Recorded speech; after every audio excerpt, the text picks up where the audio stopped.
Bom, pessoal, dando seguimento à nossas videoaulas, então nós chegamos à conclusão que o homem, no seu estado de pecado, ele não tem livre-arbítrio porque ele está preso.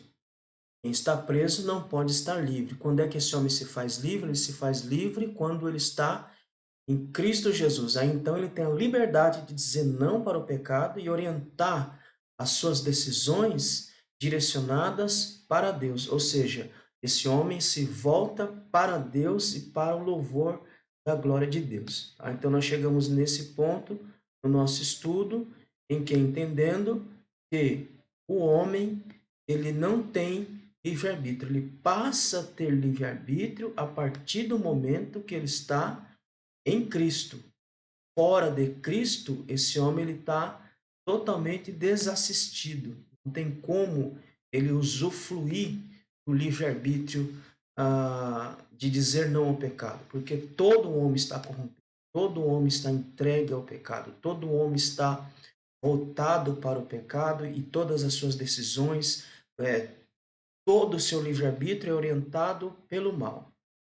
E aí chegamos aqui para entender como é que funciona a soberania de Deus e o livre-arbítrio humano. E também falamos que mesmo o homem estando totalmente escravizado pelo pecado, ele ainda assim consegue praticar boas ações. Mas como entender o livre-arbítrio humano e a vontade soberana de Deus? Vamos ler alguns textos. A este que vos foi entregue pelo determinado conselho de Deus e presciência de Deus, tomando-o vós, o crucificaste e mataste pelas mãos de injusto. Então, o autor Lucas ele está deixando bem claro que a morte do Cristo ela já estava determinada. Queria acontecer com Jesus não foi um acidente de percurso no sentido de entendermos que conforme Deus ia trabalhando, as coisas elas iam acontecendo. Não, não foi um acidente de percurso. O que aconteceu com Cristo já estava determinado. Olha o que diz Atos 4:27. Ah, porque verdadeiramente contra o teu santo filho Jesus, que tu ungiste, se ajuntaram não só Herodes, mas Pôncio Pilatos com os gentios e os povos de Israel, para fazerem tudo o que a tua mão e o teu conselho tinha anteriormente determinado que se havia de fazer. Aqui a gente começa a entender um pouquinho essa relação vontade soberana e livre-arbítrio. A morte do Cristo estava determinada, mas veja como é que o texto trabalha. Ela diz que quem se juntou? Herodes, Pôncio Pilatos, gentios e os povos para matarem a Cristo. Então, o ato do Cristo morrer já estava determinado. Agora, esses agentes que estão aqui nesse texto, Herodes, Pilatos, os gentios e os povos, eles agiram livremente dentro da sua livre agência. Então não estava determinado que quem mataria o Cristo seria determinado indivíduos, mas a morte estava estabelecida, ele iria morrer porque estava determinado. Agora, os agentes livres, ou seja, os homens aqui, dentro da sua livre agência, decidiram matar e determinaram como iria matar. Então, a morte estava determinado, o sacrifício estava determinado, mas como os agentes iriam fazer isto, de que forma eles iriam fazer isso, estava dentro da livre agência do homem ou do livre-arbítrio do homem. Vamos ler mais um texto. E, na verdade, o Filho do Homem vai segundo o que está determinado, mas ai daquele homem por quem é traído. Ora, o Salmo diz que haveria um traidor. A morte estava determinada e o traidor também estava determinado. Só que no texto não está dizendo que quem iria trair o Cristo seria Judas. O texto só diz que haveria um traidor. E quem se colocou nessa posição de traidor, usando o seu livre-arbítrio, foi Judas. Não estava determinado que Judas iria trair.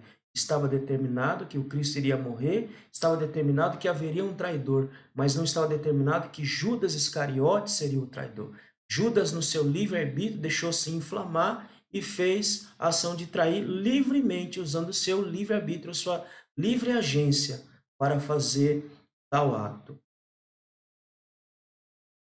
Apocalipse 17:17, porque Deus tem posto em seu coração que cumpra o seu intento e tenham uma mesma ideia e que deem a besta ao seu reino, até que se cumpram as palavras de Deus. Então, pelos textos que nós lemos, nós percebemos que Deus, ele determina tudo porque ele é soberano, a história do mundo está em suas mãos, mas mesmo dentro dessa soberania de Deus, o homem ainda tem a sua responsabilidade, porque ele age dentro da sua livre agência, ele age livremente, ainda que tudo esteja determinado. É complexo entender, é difícil entender, mas a realidade é essa, ainda que tudo esteja determinado, nós, dentro do nosso livre-arbítrio, da nossa livre agência, nós decidimos o curso de algumas coisas, nós decidimos como nós vamos agir e como nós vamos fazer, mesmo Deus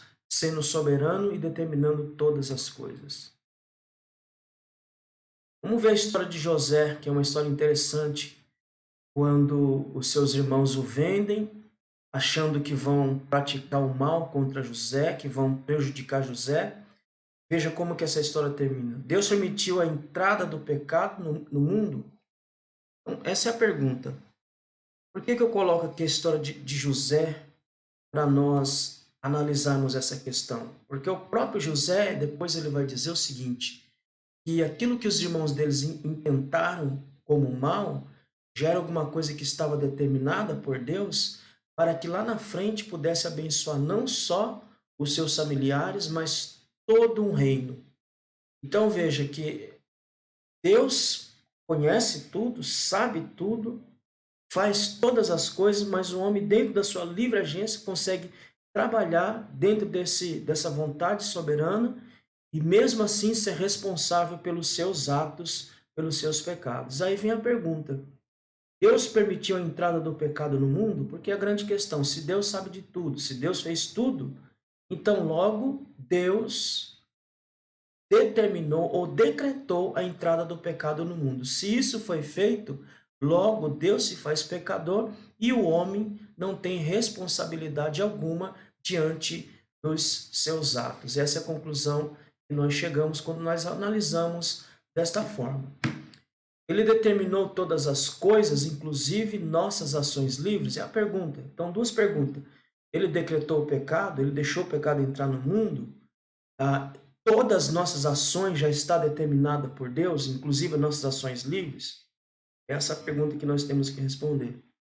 Se Deus não pode saber se Deus não pode saber de antemão como agentes livres agirão, então seria ignorante quanto ao futuro e estaria constantemente crescendo em conhecimento.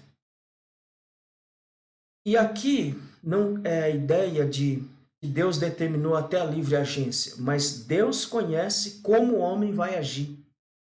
Deus sabe como o homem vai agir, mas ele não determina as ações deste homem, mas ele conhece as ações deste homem, porque se ele não conhecer as minhas ações, se ele não conhecer a sua ação, então ele simplesmente desconhece o futuro, ele simplesmente desconhece aquilo que iria acontecer.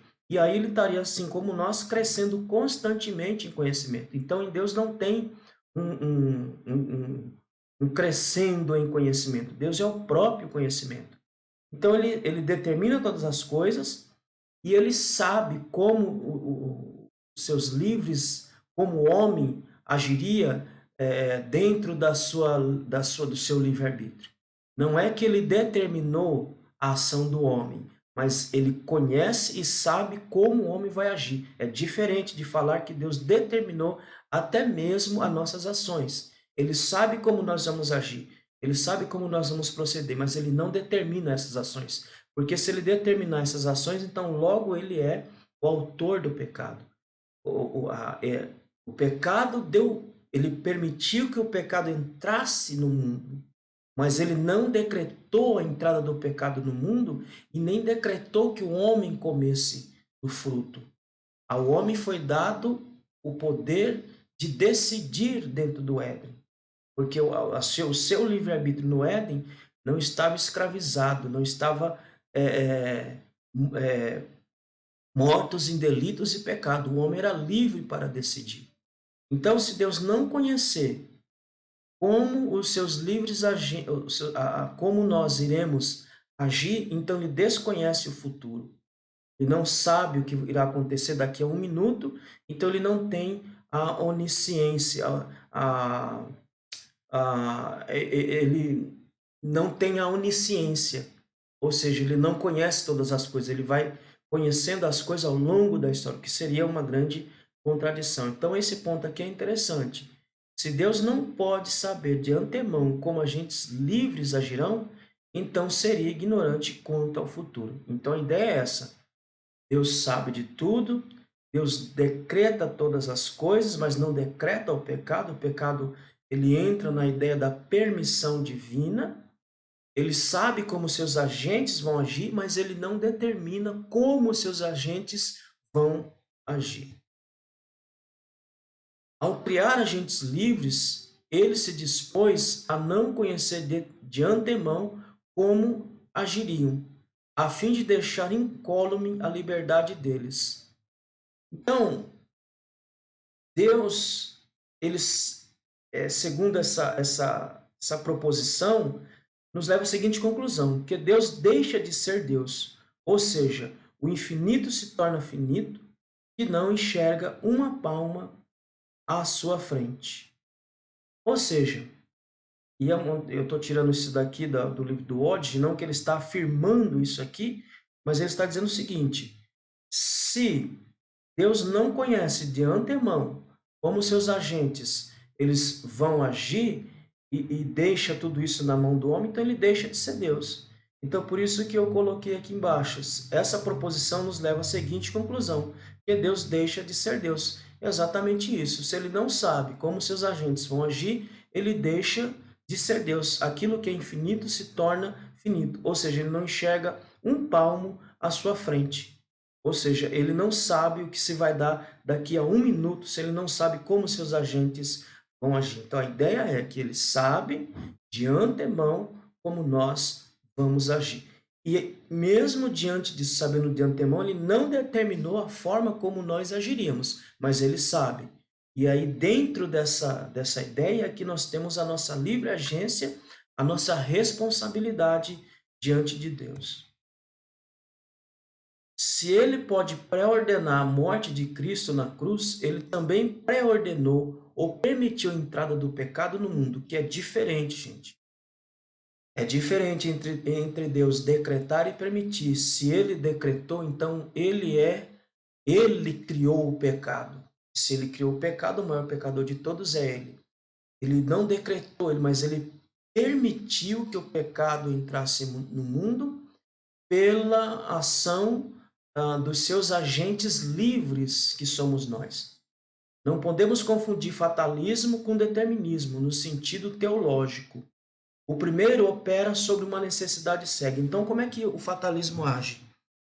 O fatalismo ele age dentro de uma estrutura cega e mecânica, em que os seus agentes ele não tem outra escolha a não ser fazer aquilo. Enquanto que na pré-ordenação de Deus é diferente. Na pré-ordenação de Deus verificou-se o seu fim. Então, quando Deus pré-ordena, nós temos que entender o seguinte, qual é o fim de toda essa pré-ordenação? Qual é o fim de toda essa soberania de Deus em relação às coisas futuras e determinar as coisas futuras? Primeiro, todas as coisas têm um fim supremo.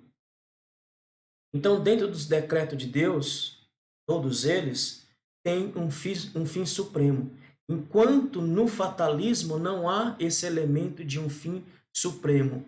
Há uma sequência de eventos que estão determinados e que seus agentes seguirão aquela lei da causalidade que nós vimos um pouco mais atrás, ele seguirá cegamente aquilo sem ter um fim supremo. A pré-ordenação de Deus, segundo, há uma sequência de acontecimentos regido por Deus. Então há uma sequência lógica, enquanto no fatalismo não tem essa sequência lógica. Há uma necessidade cega de que as coisas sejam daquele jeito. Já na pré-ordenação de Deus, há uma sequência de acontecimentos regido por Deus com uma lógica. Um exemplo disso é você pegar, por exemplo, o sonho que Nabucodonosor teve dos reinos que iriam, um reino subiria, outro cairia, um subiria, outro cairia, e quando você chega no fim da visão, você vê o fim supremo daquela pré-ordenação de Deus em relação aos acontecimentos históricos. A liberdade e a ação do homem são preservadas, não há uma regência cega. Então, dentro da pré-ordenação de Deus, nossa liberdade é preservada. O homem não está cegamente realizando algo que existe por uma necessidade, como no fatalismo. Que é uma necessidade cega em que as coisas acontecem e que os agentes, dentro dessa visão, não têm livre agência. Na pré-ordenação, o homem ele tem a sua livre agência. Por isso que está colocado a liberdade e a ação do homem são preservados. Não há uma regência cega. No fatalismo, há uma regência cega e um Deus, uma regência cega e escravizante. Por que escravizante? Porque você vai fazer exatamente como está determinado. Você não tem liberdade. Aquilo que vai acontecer, irá acontecer exatamente como está fatalmente determinado que aconteça. Já em Deus a questão é diferente. Em Deus há uma operação de um Deus amoroso e sábio e introjeta no ser humano a confiança e submissão. E aí tem um texto de Gênesis, capítulo 50 e verso 19. Eu quero ler com vocês esse texto. Deixa eu só localizar ele aqui. Nós já vamos ler ele. Gênesis, deixa eu abrir aqui o texto. Gênesis capítulo 50 e o versículo de número 19 e 20. Deixa eu abrir aqui rapidinho. Gênesis capítulo 50. Só um minuto, gente. Deixa eu aqui. Vendo aqui pelo site Sociedade Bíblica.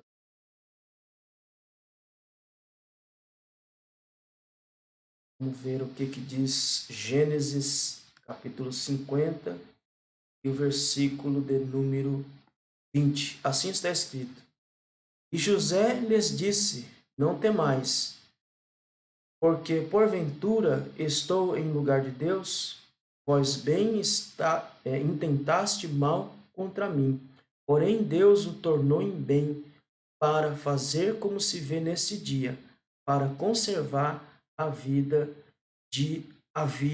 para conservar em vida a um povo grande.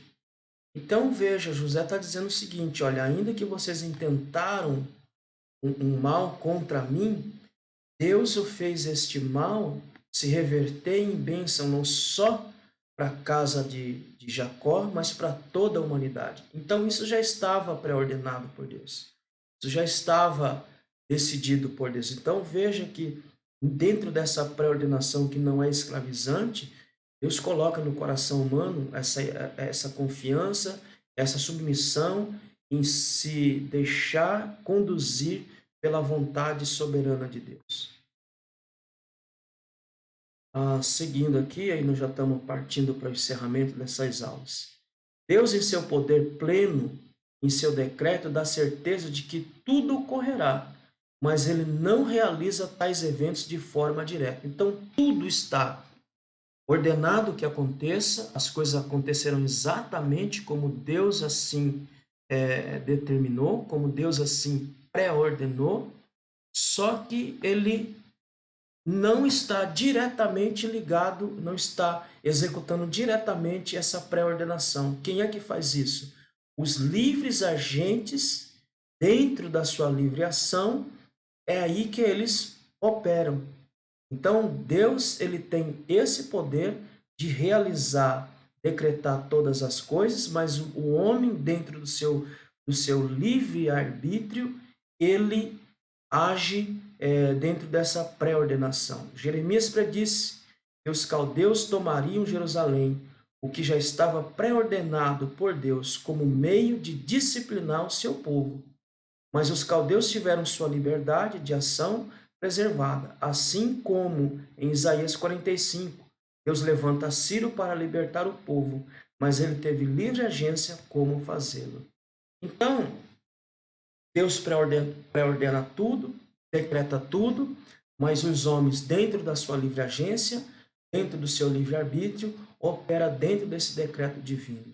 É preciso que entendamos, por mais difícil que seja, que o decreto de Deus se relaciona entre fins e meios. Os fins já estão determinados, mas os meios é o homem em sua livre agência que leva à execução desse fim. Então, os fins já estão todos eles determinados. Os meios não. Os meios são os homens que dentro desse decreto divino, ele opera para que se chegue a um determinado fim. Mas como as coisas vão acontecer para que se chegue a este fim, isso está dentro da livre agência do homem. Deus não é autor do pecado. Houve um decreto permissivo em relação ao pecado, mas não houve um decreto para que o homem pecasse. Se houvesse tal decreto, Deus seria a causa eficiente do pecado. Como eu falei, não houve um decreto para o pecado. Houve um decreto permissivo, porque se Deus tivesse decretado o pecado, então ele seria a causa eficiente do pecado. Não, ele só permitiu que o pecado adentrasse no mundo. E o homem, dentro da sua livre agência, ele agiu desobedecendo a um decreto divino. Então, eu espero que essas 4 aulas sobre o livre-arbítrio possa ter ajudado você a entender um pouco essa questão, que é uma questão complexa, uma questão difícil até de ser entendida, como conciliar soberania divina, liberdade humana, com a responsabilidade, que responsabilidade eu tenho sobre as coisas, se tudo está decretado. Mas o que nós temos que entender é o seguinte, que Deus, ele é soberano sobre tudo. Se ele não for soberano, se ele não puder decretar todas as coisas, se ele não souber como não conhecer as ações do homem, ele deixa de ser Deus. Mas mesmo dentro desse decreto, dentro dessa soberania, Deus dará liberdade ao homem para ele decidir como é que ele vai agir, ainda que haja um decreto, ainda que haja uma vontade soberana, mas Deus não interfere na livre agência do homem realizar ou decidir os seus caminhos.